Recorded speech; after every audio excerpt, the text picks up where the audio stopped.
വയനാട് തവിഞ്ഞാൽ തലപ്പുഴ കാട്ടേരിക്കുന്ന് പാലം അപകടാവസ്ഥയിലായിട്ട് കാലങ്ങളേറെയായി. ഇതുവഴിയുള്ള ഗതാഗതം നിലവിൽ നിർത്തിവെച്ചിരിക്കുകയാണ്. 600-ലേറെ കുടുംബങ്ങളാണ് പാലത്തിനു വേണ്ടിയുള്ള കാത്തിരിപ്പ് തുടരുന്നത്. തവിഞ്ഞാൽ പഞ്ചായത്തിലെ കാട്ടേരിക്കുന്നിൽ ഒരു പാലമുണ്ട്. 2018-ലെ പ്രളയം പാലത്തെ സാരമായി ബാധിച്ചു. ഇക്കഴിഞ്ഞ മലവെള്ളപ്പാച്ചിലിൽ പാലത്തിന്റെ തൂണ് തകർന്നു.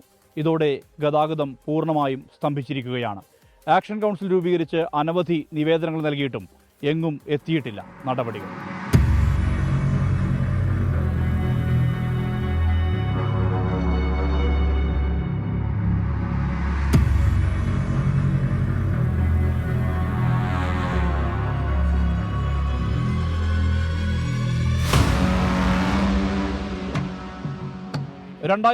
ൽ പ്രളയകാലത്ത് ഉരുൾപൊട്ടൽ ഉണ്ടായ മക്കിമലയിൽ നിന്നുള്ള മലവെള്ളപ്പാച്ചിലാണ് പാലം ഭാഗികമായി തകർന്നത്. ഇത്തവണത്തെ മഴയിൽ പാലത്തിന്റെ തൂണ് തകർന്നു. ഇതോടെ ഗതാഗതം പൂർണ്ണമായും നിർത്തിവച്ചിരിക്കുകയാണ്.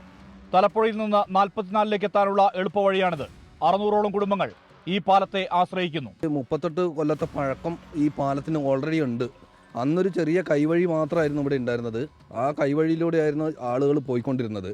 ഇന്നിപ്പോൾ നമുക്ക് ഇവിടെ ജനസാന്ദ്രത കൂടിയതുകൊണ്ട് നമുക്ക് വളരെയധികം ബുദ്ധിമുട്ടാണ്. കഴിഞ്ഞ ദിവസം നമ്മൾ ഒരു മരണവുമായി ബന്ധപ്പെടുത്തിക്കൊണ്ട് കിലോമീറ്ററുകളോളം നമ്മൾ സഞ്ചരിച്ചിട്ടാണ് ഒരു ബോഡി ഇവിടെ എത്തിച്ചത്. അപ്പോൾ അതൊക്കെ വലിയ വിഷയങ്ങളാണ്. പെട്ടെന്ന് ആർക്കെങ്കിലും അസുഖങ്ങളോ കാര്യങ്ങളൊക്കെ സംഭവിച്ചിട്ടുണ്ടെങ്കിൽ നമുക്ക് ഇവിടുന്ന് കടന്നു പോകണമെങ്കിൽ ഭയങ്കര ബുദ്ധിമുട്ടാണ്. 2023-ലെ നവകേരള സദസ്സിൽ നാട്ടുകാർ നിവേദനം നൽകി.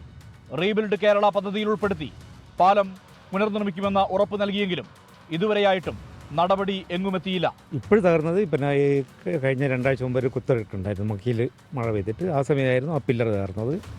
അല്ലാണ്ട് തന്നെ സെൻറ്റർ തൂണ് തകർന്നിട്ട് വർഷങ്ങളായി. നമ്മൾ ജയലക്ഷ്മി മന്ത്രിയുള്ള സമയം മുതൽ നമ്മൾ നിവേദനം കൊടുത്തുകൊണ്ടിരിക്കുകയാണ്. തുടർച്ചയായി നിവേദനം കൊടുക്കുകയായിരുന്നു. ഒരു 10 വർഷത്തിന് മേലെയായി ഇതിൻ്റെ ബലക്ഷയം സംഭവിച്ചിട്ട്. തദ്ദേശ സ്ഥാപനങ്ങളുടെ ഫണ്ട് ഉപയോഗിച്ച് പാലം നിർമ്മാണം പ്രായോഗികമല്ല.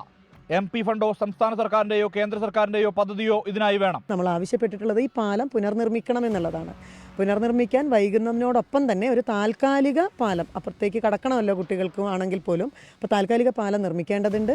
ഒപ്പം തന്നെ ഈ ഒരു പാലം പുനർനിർമ്മിക്കേണ്ടത് വളരെ അത്യാവശ്യമാണ്, അടിയന്തരമാണ്. കാരണം 2 കാരണമാണ്. അത്രയധികം ജനങ്ങൾ തിങ്ങിപ്പാർക്കുന്ന ഒരു മേഖലയാണിത്.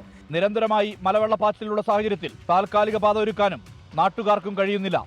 പാല നിർമ്മാണം വേഗത്തിൽ സാധ്യമാക്കണമെന്നാണ് ഉയരുന്ന ആവശ്യം. 100 കണക്കിന് ആളുകൾ ആശ്രയിക്കുന്ന പാലത്തിനാണ് ഈ അവസ്ഥ. ഇതിലൊരു മാറ്റമുണ്ടാകണം. പുതിയ പാലം വേണം. അതിനായി സർക്കാരിൻ്റെയും ജനപ്രതിനിധികളുടെയും ഇടപെടൽ തേടുകയാണ് ഈ നാട്ടുകാർ. മനു ദാമോദരനൊപ്പം തലപ്പുഴയിൽ നിന്ന് സുർജിത് അയ്യപ്പത്ത്, 24 വയനാട്. പൊതുജനം കഴുതയല്ല സാർ. നാട്ടുകാരുടെ പ്രതികരണത്തിലേക്ക് കൂടി. ബുദ്ധിമുട്ട് എന്ന് പറഞ്ഞാൽ ബുദ്ധിമുട്ട് തന്നെയുള്ളൂ. ഞങ്ങൾ അത്രത്തോളം വിഷമത്തിലാണ് ഇപ്പോൾ നിൽക്കുന്നത്. ഒന്ന് അസുഖമായി പോകാനോ ഒന്നിനൊന്നിനുള്ള സൗകര്യം ഞങ്ങൾക്കിപ്പോൾ ഇല്ല. എത്രയും പെട്ടെന്ന് ഈ പാലത്തിൻ്റെ ഒരു തീരുമാനം ഞങ്ങൾക്ക് ആക്കി തരണം. 3.5 കിലോമീറ്റർ കറങ്ങിയിട്ടാണ് മക്കൾ പോകുന്നത്. വളരെ ബുദ്ധിമുട്ടാണ്. ഇതിന്മേൽ കൂടി നടന്നു പോകാൻ വരെയുള്ള ഒരു സാഹചര്യമല്ല. ഇതിൻ്റെ അടി നിങ്ങൾക്ക് നോക്കിയാൽ ശരിക്കും മനസ്സിലാവും. അപ്പോൾ അധികാരികൾ ഞങ്ങൾക്ക് വേണ്ടിയിട്ട് ഇതൊന്നും എത്രയും പെട്ടെന്നൊന്ന് ചെയ്തു തരണമെന്ന് വിനീതമായിട്ട് അപേക്ഷിക്കും. പാടന്നെയാണ്. വണ്ടി എല്ലാവർക്കും മുറ്റത്ത് എത്തുന്നതല്ലേ.